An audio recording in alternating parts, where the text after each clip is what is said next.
What is up, everybody? Skratch coming up with another Raid Shadow Legends video. In this video we have here on the channel with us Ash, guys. What's up, Ash? How you doing, buddy? Skratch AK-47, bro. I am doing fantastic. We've been talking a while, man. I'm excited for this video. I know people, they started calling it a bromance, you know, like Skratch and Ash. Skratch and Ash? I'm not sure if that comes out right. I guess better than Scratch your rash. Exactly. Yeah, bro. Happy to be here, my man. Happy to be here. No clean, smooth transition from that. I haven't thought about that before, you see. But yeah, that's a fun thing. But guys, for whoever doesn't know Ash, make sure you guys go check out. I'm gonna have his channel linked in the description down below. We actually made a video on his channel talking about some strong epic champions that are used in Arena, so make sure you guys go check that out. In today's video, guys, we're gonna talk about the best and the worst fusions we've ever had in Raid Shadow Legends, right? We had so many fusions recently. Like, I was looking in trying to get the champions, you know, without thinking to go to ayumilove.com to get them from there.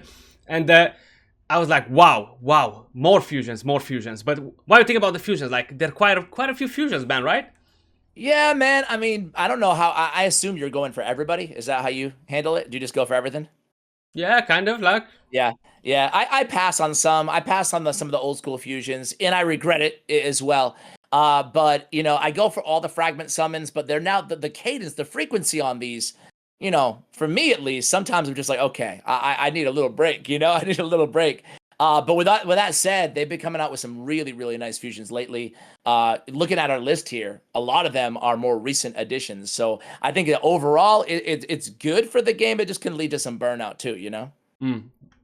I totally agree, man. Definitely. Like, some of the fusions recently, they've been really good. Now, we look at last year. Look at last year's fusion. We'll talk about them, but look at last year's fusions and then look at this year, and you're like, oh, wow. Yeah, that's a quite night and day. There are some good ones, but there's a lot of bad ones last year too. Definitely. So, would you want to start first? Which would be like one of the fusions you want to name as best?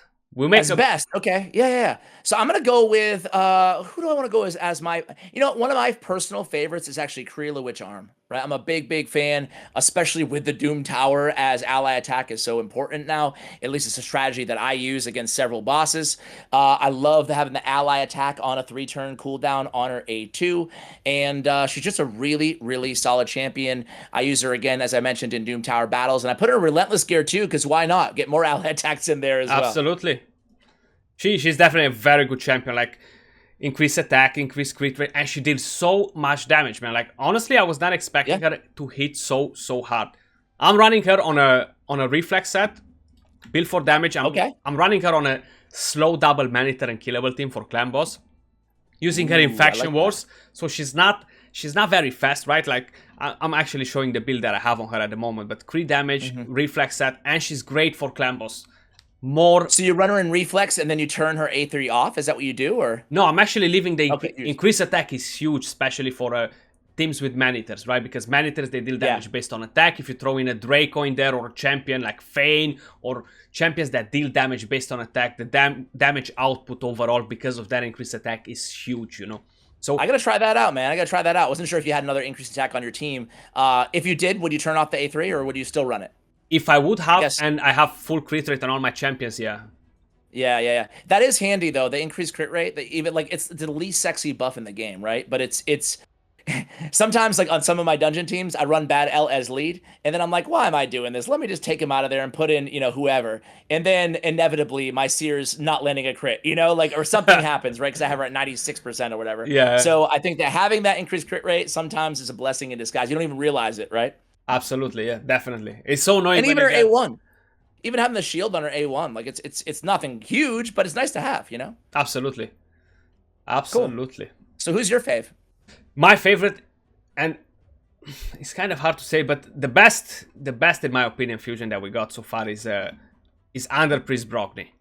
Yeah. I was afraid you're gonna say that. He's one of the guys I skipped. I haven't got him. I haven't got him booked, but I remember when I made the video, Underpriest Brogni, best fusion ever, and I started to get the hate from people. Skratch is overhyping champions. Why content creators getting paid by Platinum? You know, this sort of stuff. This is true. But Shame now on you, Skratch. Yeah, exactly. Because But now people know. People are the word's out though. Everybody, I think the most people agree that he's one of the best, if not the best. Yeah, definitely. He's so powerful, man. Like having the A3, right, places a block debuffs buff and 50% increased attack on all allies for 2 turns. Places a shield buff on all allies for 2 turns equal to 30% of their max HP. The shield buff cannot be removed, right? That's on a 3-turn cooldown. Shield, increased attack, and block debuffs. You've seen him in world record clan boss team, guys. 300 plus million damage on Ultra Nightmare. 4 key Ultra Nightmare with the team with Brogni, right? So that's crazy. He has his aura, increases ally resistance in Doom Tower by 60. His passive, whenever an ally under a shield buff is attacked, reflects 25% of the damage inflicted on the shield back to the attacker and heals the ally that got damage inflicted on the shield. This right here works with Giant Slayer on Clan Boss, guys. So multi-hits procs Giant Slayer on Clan Boss. Before, it used to be broken with a stun. It used to proc stuns on the enemy. But now, just as an idea, if you have him built on a Toxic set for Clan Boss, he's gonna proc poisons on the boss whenever he gets hit, you know? Because of the passive. He's a beast. He's a beast. And then and even on the A2, he has the, you know, he has the remove 1 random buff and the increase the value of shield. He does so much. He brings so much to the table. He's one of those champions you could actually use him almost everywhere, you know? Like his versatility is pretty crazy as well. And he's so unique, right? Like some of the things, he's the only one that does some of these things, right? Like to have them paired in the kit like this. That's why I really went for it and I said I think it's the best fusion we ever had, you know? I really like Brogni. I think a lot of people are going to agree with you on that one, man. A lot of people. Hey, speaking of new champions, though, did you see those new ones that was released, like, you know, yesterday or whatever? Yeah, actually, I managed to throw out a video on it yesterday. Oh, okay. I haven't seen it yet. I did too. But so we haven't talked about this. I apologize for taking That's fine. Everyone's like, screw this Ash guy. Do you think that Void Barbarian is as insane as I do? I think she's decent. I don't find her that insane. I like that the passive is similar with Doom Priest, right? Because it's like Doom Priest, but only way better. Yeah, increase speed, decrease defense, or increase defense and increase speed. I can't even remember if she decreases or increases. But then she has the increases speed, increases defense on a 3-turn cooldown, and she has the remove 1 or maybe 2 buffs on a passive, debuffs on a passive. All right. Go back to the video. She's a powerful champion, but. Just a hint. I'm not sure. I'm just thinking that she might be one of those champion bringing out from Plarium in events, 150 guaranteed champion because she's new. She's not OP to break the game. Same like with the rest that we had. You know, it might be a possibility. Okay, I just know that I'd use Doom Priest against like 3 or 4, maybe 5 Doom Tower bosses, and now if I get her, I'm just gonna replace. She'll be my most used champion. Anyway, absolutely. Speaking of champions, next up I'm gonna give it to Tormin the Cold, man. Tormin is one of I actually did not fuse Tormin, but Tormin I was lucky enough to pull him, and boy, man, I mean, I knew he was good. I went against him enough in the arena. He dominated the arena to the dismay of everybody for so long, right? Before he got didn't he get 2 subtle nerfs? Yeah. He was so broken in the beginning. He was broken. He was completely broken. But that's Plarium's fault because they kind of didn't thought it through, you know. They just released him there without thinking what was going to be the effect of it. The way they made it, you know, like if you were starting the fight and you were having a buff, you were freezing, you know, that was not meant to happen. They just made mistakes there, I feel like, you know. Yeah, I do too. I think that now, though, he's still incredibly good. Absolutely. You can run him an arena. Like, obviously, I was so acquainted with him before I had him with arena defense, like having to go move around Tormin, have a game plan, have that Sky Touch Shaman or whoever on my team to deal with him. And now, or have the immunity. And now I didn't recognize back then, you know, this is like 6 months, a year ago, but how versatile he is on offense in the arena. Like you can just shut down nuke teams if you know you're not going to go first, or if you think you might not go first. So I'm just a big fan of Tormin all around for the arena, and of course for Dwarf Fashion Crypts as well. Yeah, he's good for Doom Tower as well, honestly. Like you can give him a damage build, right? He can provoke, deal some damage as well, freeze the enemy team. And I currently have him on a damage build. And he does a pretty good job, man. He deals good damage if he has defense up. He brings that freeze. You can run him on shield set to stall the enemy teams if you want him for arena. Like, so versatile as a champion, honestly. Like, he can play so many different roles. And he has that, that aura is sick. You know, it's like really good for a lot of people who fuse him. I'm sure they use him as their aura lead with defense in all battles. So yeah, really solid. Absolutely. Love Tormin. I like him a lot. He's sometimes it's recency bias, right? We look at old champions that were older champions. We're like, all right, you know, but they're still really, really good. I feel like we talked enough about good champions. Now, thinking that he was a Christmas fusion and remembering how Plarium said we want to keep at least one super special fusion during holiday time, like making it feel like a super powerful Void champion, right? That's kind of what they said during the Christmas fusions every year. But then we got this champion, guys. Like, she looks awesome. But Pyxniel, I feel sorry because you're the worst fusion in my opinion. So we're going to the bad champions. Yeah, let's go to a bad one.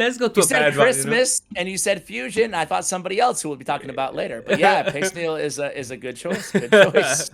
She looks awesome. Everybody hates on poor Pyxniel, man. She does look awesome. Like, if only she was great, right?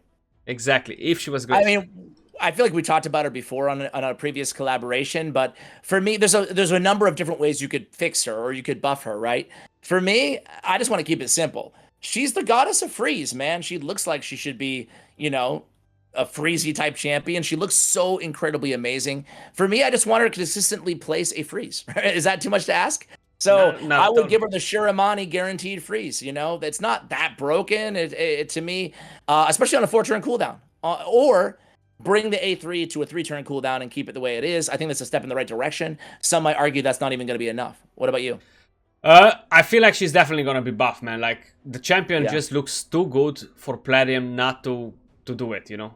I think the people that they put this champion in the game, they just sit right there and look like, oh my god, we cannot live knowing that she's in everyone's vault and everyone hates her when she looks so awesome, you know? So, dude, she is sick looking. She needs 18 books. I was mad enough to book her, man. And she does need to have full AoE freeze. Definitely on this skill right here. Even if it's on 4-turn cooldown, let it be. The rest is decent, you know? If you give her a full AoE freeze on a 4-turn cooldown on that A3, she's a really, really good champion. Really solid champion. She's not game-breaking, but she's a really solid champion, you know? So, yeah. That's it, Plarium. Just give her a little guaranteed freeze. Absolutely. I'll even take 95%. You give 5 for masteries, huh? Yeah, we'll get the sniper. All right. Are we going bad or are we going good here? However, I just felt like I needed to throw Pyxniel out there next to Tormin because they're very similar and it was Christmas fusions, each one of them, you know. So I feel like well, you know what? Let's stick with Christmas here, and I believe he was a Christmas fusion, right? Sir Nick. Absolutely, he was actually. He was the very original, right? The first fusion in the game outside the permanents, I believe, and. He's he's still really good. Similar to what we talked about with Tormin, he's like old school, right? And we tend to forget about him. At least maybe people who own him probably don't forget about him, but you know, he has that great shield on a 3-turn cooldown, and then he has the unkillable and continuous heal. I mean, it's a simple kit, but it's so good, and his base stats are really solid. He's easy to keep alive. He's a lot of HP, a decent amount of defense, and he's fast. He's 105 speed. He's awesome. What more do I need to say? He deals so much damage. Freeze without getting resisted. And now with the AI fixture, his value kind of skyrocketed a bit because you can use him on clan boss on auto without having to worry that you booked both of his A2 and A3 and we're getting messed up before, you know. So now you can actually use him there. Great for Spider, good for Arena as well. Defense down doesn't affect him, attack down doesn't affect him. He still hits super hard. So Sir Nicholas definitely one of the top. Even though he kind of got a bit power creeped in terms of skills, he still has his place in the game, you know? I think that you hit the nail on the head there when you talk about his multipliers, his damage, right? As an HP-based champion, you said it, you know, twice now, but he can deal some damage too, which is nice to have, and that keeps him kind of in, maybe on the fringes of the meta, but it keeps him around, you know, and he's still a really, really solid champion. Definitely. So, let's just move over to another good champion then, right? We can go on Rotos. We all know how broken he was as well, right? Rotos was a very broken champion, Yeah.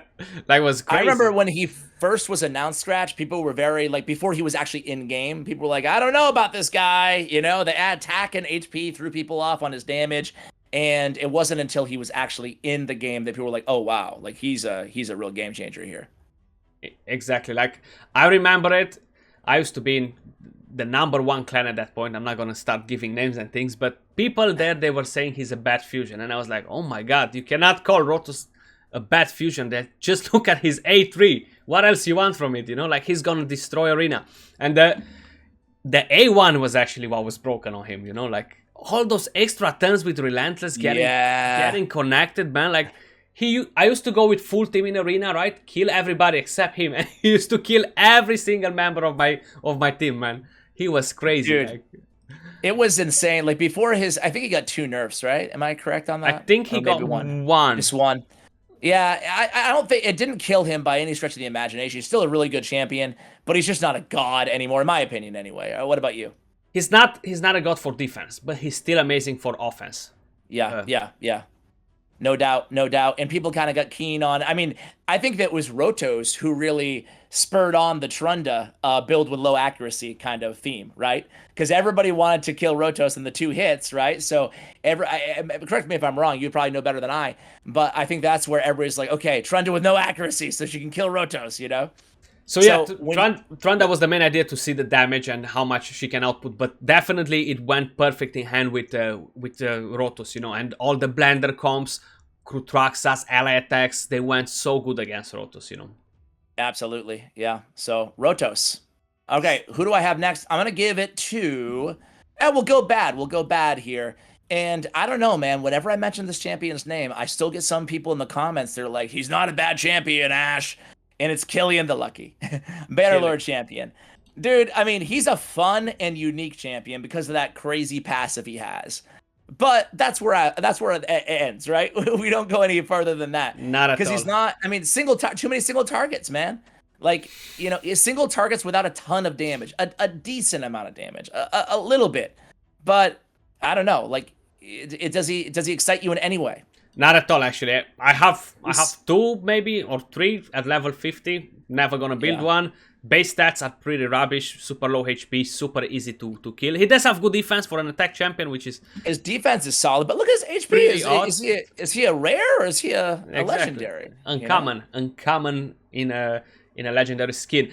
But I don't like his passive either, just random two buffs, you know, you don't really know what to rely from there. You can't give him 70 crit rate because you don't know if you're gonna get a crit rate. You can't go without an attack champion because you don't know if you're gonna get increased attack from here. Then again, single hit.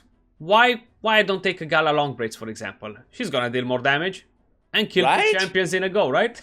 That's a really good point there. Like, why not at the very least add, you know, grant an extra turn, or if it kills an enemy, you know, or whatever, you know. It has resets the cooldown of the skill if a target is killed on Headringer. I don't know. It just feels like there's something missing in his, and he's just he feels like an epic to me, you know. Yeah, I'm definitely putting him an epic. He's not a legendary champion, not at all. Okay, all right. Who's up next? A good or a bad? So let's go for a badish one, right? And because we talked about St. Patrick, I feel like... we only disagreed on one, by the way. So I'm wondering if you're going to go here. Yeah, I'm going there. Okay. All right. Shamrock. So he got a buff since then, right? When I started the game, the Sir Nicholas fusion was still in progress. I was free to play for the first 3 months, so I skipped that fusion because I didn't have the resources to make it, right? But then I had the Shamrock fusion came out. And at that point, I skipped it, even though I was a new player. Was a bad champion, man. Like, not many people actually went for the fusion, you know. Since then, he got a buff, so he's not as bad, honestly. But I still feel like overall, from all the fusions that we have, he's still one of the downgraded one, the lower tier champion, you know. All right, bro. Like I said, this is the one area that we disagreed, and I think that like he is probably one of the more underrated legendary champions in the game. So he got a huge buff, man. I mean, he has remove a buff from a target on his A1, kind of whatever, right? Stealing the buff, okay. But his A2 now on a 3-turn cooldown, he's put an increased defense and increased defense on all allies, right, on a 3-turn, and then he has increased speed if they have more than 50% HP. Correct. Also has increased crit rate if they on those allies for 2 turns. If they have less than 50% HP, they get Revive on Death and a continuous heal. That's on a 3-turn cooldown, and then he has an AoE, decreased speed, with a decreased turn meter, with a turn meter fill on our allies, right? So like, in 111 base speed with 20k base HP. I'm not saying he's the best legendary in the game. I'm just saying, like, you could do a lot worse, you know? You can. You're trying to convince me a bit here. Like, you're getting under my skin. You know, you're walking me into it. But okay. Like, I mean, yeah. Listing it with the rest of them, you know, I still feel like he might belong a bit lower. Even though with the buff he got, he's not bad. You know, like good base stats and stuff. And certainly, at the very least, he's good for faction wars. You know, he's crazy with the seer, for example. You know. Oh yeah. He's bringing a lot to the table. A lot of buffs. Yeah. And accuracy. Okay. Yeah. So we disagree a little bit on this guy, but I'll go to one of my least favorites. Oh man, I really don't like this guy. I don't know why, but I was kind of excited when I first initially looked at Elegaius's kit from Undead Horde Legendary. Yeah. But boy, I don't know what it is. Maybe your viewers can empathize. Maybe they disagree. I don't know how you feel about him, but it just doesn't work for me. He doesn't, like, I looked at his base stats again, like decent speed, decent defense, a lot of HP. And then I'm like, okay, he has that really cool passive, prevents his death on 1 HP. All right. Which is oddly, useless. It has, it's useless. And oddly it has will not prevent if it's under heal reduction. And then he has what? HP, 1 HP with 10% heal with a little shield. And then the rest of his kit on a 4-turn cooldown on his A3, he has a chance at removing 2 buffs, which again seems pretty cool, but I just can't get him to really improve any of my teams, man. I know, right? So I agree, man. Like, if we'll be to rank him and Shamrock, I would put Shamrock on top of him, like better, you know. So yes, okay, well, good. If that makes me feel better, you know. So it makes me feel better. Thank you. And the guy is right here. He only serves one purpose on my account, and even there he's kind of failing a bit. Like, Faction Wars Stage 21, log those Valkyries when I'm farming Faction Wars. But rather than that, man, yeah, he's only good for Faction Wars against teams where they have multiple of the same champion. Rather than that, except that, honestly, I feel like his kit just doesn't synergize. It just doesn't help the team no matter what you're doing, you know. And on that A3, just like my final point here is, come on, man. He's a legendary champion. We get a 75% chance of decreasing enemies' turn meter by 20%, decreases enemies' turn meter by a further 0.2% for every 1% of HP this champion loses. Why can't we just have a 75% turn meter decrease? Like, give him a Bat Swarm ability like Nethril, and it wouldn't break him. It would just make him a little bit more usable, you know? Like, I hate that it's predicated on his HP lost. Anyway, rant over. It's kind of hard to make him work like that, you know. Yeah. Okay, who we got next? So I'm gonna go to a fusion that I haven't made, man. And wait, I clicked on the wrong one, so I skipped it. What's his name? Vargall, Skull Vargall. He does have crazy, insane base stats. Why did I skip it? I farmed that stage, guys. I swear, so much energy, and I barely got 2 of those red champions. So I was like, no, this champion is just not worth it, the effort, because he only has attack down AoE on a legendary champion on 4-turn cooldown. How many epics are doing it on a 3-turn cooldown with defense down on the same skill, right? Then he has strengthen and a provoke on a target enemy for 1 turn. Enemy. For 1 turn? Seriously? Yeah. It's on a 2-turn cooldown, but like, come on, that's it? Yeah. Yeah, I mean, you're right. His kit is super underwhelming, but his stats are crazy good. Stats are crazy, so weird. Because of it, people are arguing that you can build him on a shield set, you can give him some builds. He has crazy base stats of everything, like you look in accuracy, resist, everything is crazy on him, you know? So yeah. That part is great on him, I love it. But overall, just the kit is just like, Yeah, you know it feels like he should have some more support built in there, right? For such a tanky champion. Absolutely. You know? Like, I don't know. I mean, it doesn't really work with his kit, but even an ally protect in there or something would be good, you know? I don't know. Absolutely. But, so yeah, I'm with you there. 100%. All right. So one thing to keep in mind, guys, is that these champions right, are the best and worst fusions. So we're not talking about best and worst champions overall in the entire game. So don't misunderstand that, right? We're just kind of talking about the fusions, which ones we think were the best and the worst fusions in the game, comparing them all, and utility overall in the game. Next champion for you, what would you say, Ash? Yeah, man, definitely a guy that we probably should have mentioned earlier, because I'm a huge fan of this dude, and it's Iron Brago, man. He was a fusion, right? He wasn't a fragment. He was a fusion. I can't even remember that, honestly. Like, I'm so lost and confused. I'm sure we've been all over the place. I'm sure a lot of these have been either or, so whatever.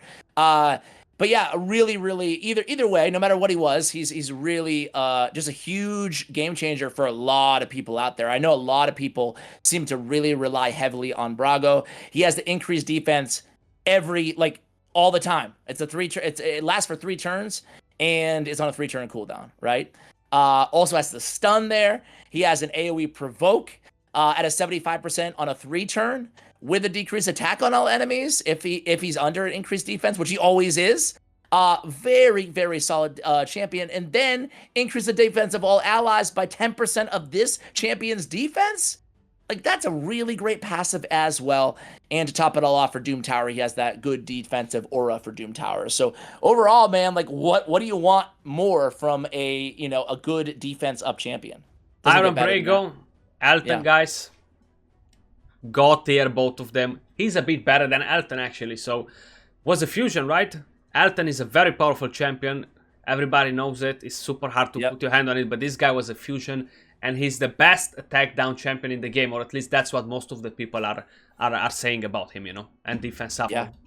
Overall, he's so great for clan boss, like insane. Absolutely, man. Yeah, I know, like I said, I see it in the comments all the time. A lot of people getting a lot of usage out of him. So it's cool to see. He was one of the better additions to the game this year. Absolutely. Or the last, 6 months. But whatever he was added. Feels like just yesterday on him. 100%, man. 100%. I feel like we got to give it a bit to Razhinn as well. Even though this is a permanent fusion, guys, everybody will get it eventually. As long as you play the game, just have faith, patience, and you're going to put your hand on him. He's a bit too slow for my liking, right? I feel like he got power crept a little bit, He's still good, but a little power creep. Yeah, we do have quite a few champions now with defense down and weaken, right? We have quite a few. But still, he has fully depleted Terminator AoE, right? On a 6-turn cooldown. That's a pretty long cooldown. Long cooldown, but it's still a great move, Then on 3-turn cooldown, defense down and weaken. Giant Slayer on the A1, triple hit, right? Pretty good stats. And he has good multipliers as well. So he's going to deal tons and tons of damage as well. Increases ally resistance in arena battles by 90. Second biggest resistance aura in the entire game. After Lydia. Absolutely. Definitely worth a call out there. Are you going to keep it going here, or do you want to switch back? We can switch back if you like, yeah. Sure. Well, we didn't even mention him before the video, but I think we should mention Hordin, right? Hordin, yeah, he's good. He's good. Okay. Just good, or do you think he makes the list for you? He makes the list, man. Like I said it. Okay. He's very unique as well. But the A1 decreasing the cooldown of the A3, just rolling over and over again with AoE attacks. He's a good champion. I like Hordin. I actually booked him today on my main account because I tried him on the test server. So expect in the next few days, guys, some crazy stuff with him happening. Arena, Doom Tower, stuff like that. We're gonna have some fun with him. He's a great champion. Absolutely. It's nice to have that defense down, who's also a really good damage dealer. But moving on to people who were on our list, we have 2 more by my count here. And I guess I'll go on the bad side, and it's Vergumkaar. The dude who takes up the entire screen. You can barely see what he even looks like. Aesthetically, I kind of like him. I don't know. He's fun, He's not for... Yeah, he's like this big, fat lizard. That's basically what he is. To me, he looks like Ursega's horse, Dino. That's a really good she mounts the Vergumkaar exactly when she goes to battle. I mean, he's an interesting champion. I don't think he's like, if I had him on my free to play, for example, if I just magically had him, I think I would build him, because he has the shield, he has the increased defense and the provoke, or the remove, all provoke, and another random debuff, all on a 3-turn cooldown. So I think the highlight of his kit is that A2. The rest, meh, That's about it. How do you feel about him? You're a little bit more down on him than I am, or? No, I'm kind of agree with the A2. The A2 is great on him. I kind of like his passive as well, immune to provoke, but I feel like it's just not enough, just getting a bit of turn meter from that. Like, Foley does that as well, and even more, right? Then, the A3, I don't like the A3, honestly. Attacks all enemies, removes one random buff from each enemy. 75% chance to remove 2 random buffs from each enemy. Places a heal reduction for 3 turns on enemies who have 1 or more buffs removed. Also places a defense down for 2 turns on enemies who have 2 buffs removed. So that's only a 75% chance to remove those 2 buffs, right? So I feel like make it that he removes 2 buffs, you know? Like, we don't have many strippers in the game, right? Like debuffers like Madame Series, we have Ray, but we don't have many that completely strip the buff. So give him 2-3 buffs there. It's not the end of the world. He can actually be used like that, you know? Yeah, they need to add more strippers in this game. You know it. I know you thought at and naughty stuff. Ray was only a stripper for a little bit of time just to get through college. Exactly. So that's not. She made the money she needed and she moved on. Yeah, she was fine. She did, you know, come on. All right. We agree there. That A3 is clunky to say the least, you know? Definitely. So there's some potential with that champion. Maybe they could rework the A3 a little bit. I don't think they will, but we have one more left, I think, right? Indeed, yeah, and that is Astralon, guys, right? A lot of you were a bit skeptical about him. He's the only champion that places 100% stun, right? AoE. So it's not just that, but he hits hard as well with this kit. So either you go full stun on him because you want him to CC the enemies, either you go full damage and he'll be dealing crazy good damage with this skill right here. Removes all buffs from targets under Veil or Perfect Veil. So Rector Drats, Duchesses, here we go if we build him with accuracy. Places a 25% weaken debuff on enemies who have Veil or Perfect Veil buff removed, then attacks all enemies after he places the weaken. Also, fully booked 100% chance to place a stun debuff on all enemies for 1 turn. Stun being the most powerful CC debuff in the entire game. His passive fills this champion's turn meter by 3% every time an ally is hit, decreases incoming damage by 25% if the attacker's attack is lower than this champion's. We have the A2, attacks one enemy, will ignore increased defense, strengthen, and ally protection, right? Good counter for Necrets and champions like that's similar with that kit. Revives a random ally with 40% HP and places a shield buff on them equal to 20% of their max HP for 2 turns if this attack kills an enemy. Also places a shield buff on this champion equal to 20% of their max HP for 2 turns if this attack kills an enemy. He does so much, man, huh? He does so dude, much. I mean, it's like reading War and Peace to actually read through his kit, man. It's pretty insane, but I agree with you. He's doing a lot of damage, guaranteed stun. He's bringing so much extra to the table as well. It feels like, but wait, there's more after every single one of his, paragraphs on his skills. So yeah, dude, he's definitely a really cool champion. They've added a lot of cool champions, and you can see by kind of the list that we've gone through, a lot of them being more recent, right? Yeah, I feel like most of the top ones they've been recent, Yeah, the 2 dwarves, Astralon. Creole was kind of, Brago is kind of, yeah. So there's been like a lot of like really solid champions. I'm sure there'll be a lot more too. What do you think of the new guy? That he's not out at the time of this recording. Are you kind of as down on him as others? Do you think he's all right? I think he's decent. Now I kind of said it like he's not gonna change your account. He's not like wow game changing, but he's not a bad champion. So if you do have the chance to get it, he's a legendary champion. Get it. His fragment fusion as well is easier. But if you gotta get out of your way to go for that champion, like skipping on building the previous champions you got, because a lot of people they're low on resources, farming gear, farming masteries. Don't get out of your way, build your account, because this is just crippling your account more with every fusion they're bringing, because they're so common now, like it's hard to keep up the step with them, so he's a good champion, don't get me wrong, I'm not dissing him, but he's not gonna transform your account. He's not as unique as other fusions that we had. He's not as like Creole, he's not as Rotos, he's not as Brago, Brogni, Astralon.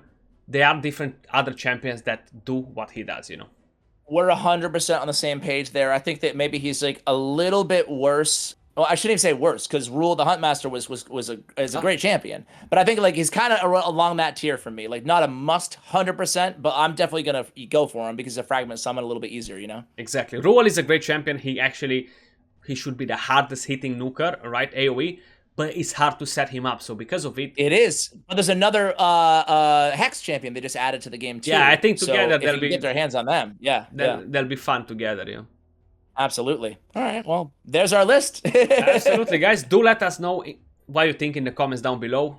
You think who did we forget? Who did we forget? Yeah, because probably we did something like. Of course, we couldn't name all of them because we haven't ranked every single one of them. But guys, if you want to continue the conversation, head over to Ash's channel. We have a different video there talking about Arena and Epic Champions, how to build them, what exactly they counter and stuff. Ash, was a pleasure to have you on the channel, brother. As always, guys, if you have different ideas of what you might want to see from the bromance, do let us know in the comments down below as well, because we'll be back.